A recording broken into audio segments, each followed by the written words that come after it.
Hi guys, in this video we will be looking at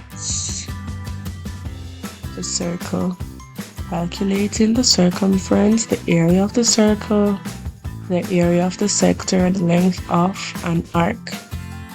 So let us begin.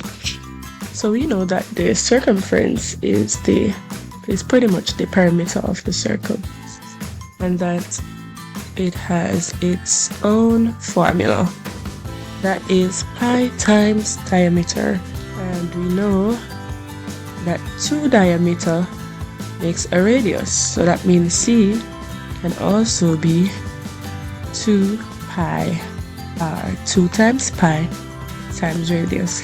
Now I normally encourage students, if you are given the diameter of the circle, then use C equal pi times diameter. No additional calculation needed.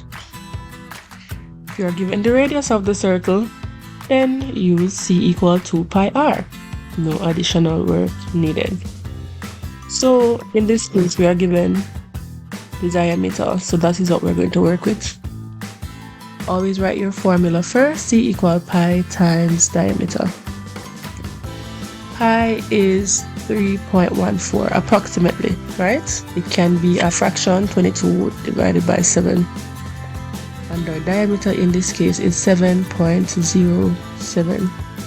So go ahead, put that in a calculator and write down the answer.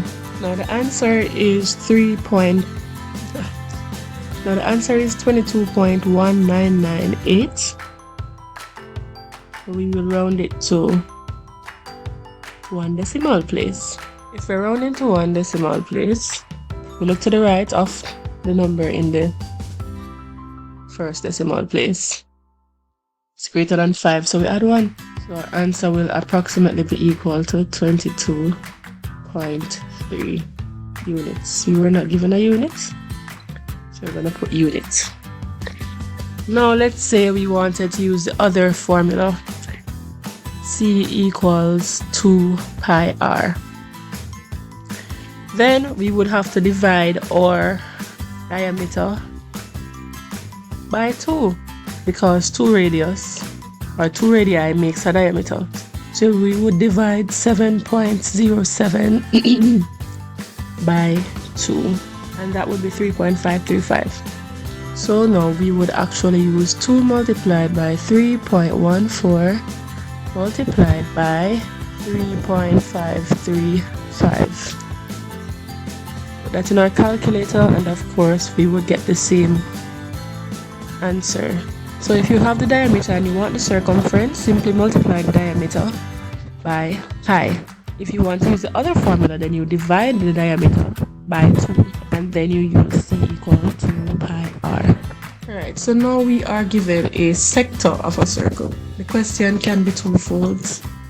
You can be asked to find the missing piece, the length of the arc for the missing piece, the area of the missing piece, or you can be asked to find the perimeter of the actual shape, or the area of the shape. Alright? So we are going to do the perimeter of the shape. In this case, we do not have a full circle. So that means we need to find the length of the arc. This is the arc. We're looking at a major arc. So that means we can't use the angle that we're given, because the angle that we're given is for the minor piece that is missing. So then, let us find the perimeter.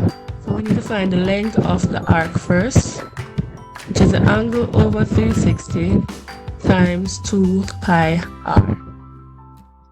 And the angle would be 360 minus 94.9 degrees, which is 265.1 degrees,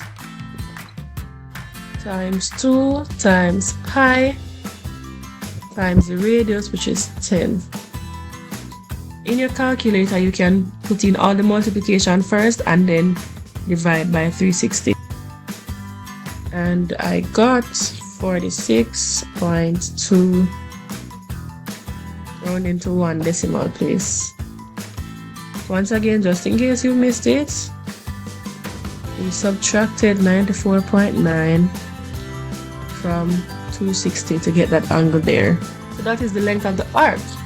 So now the perimeter of such a shape is going to be the radius plus the other radius plus the length of arc. So in this case we're adding sides because it's not a complete circle.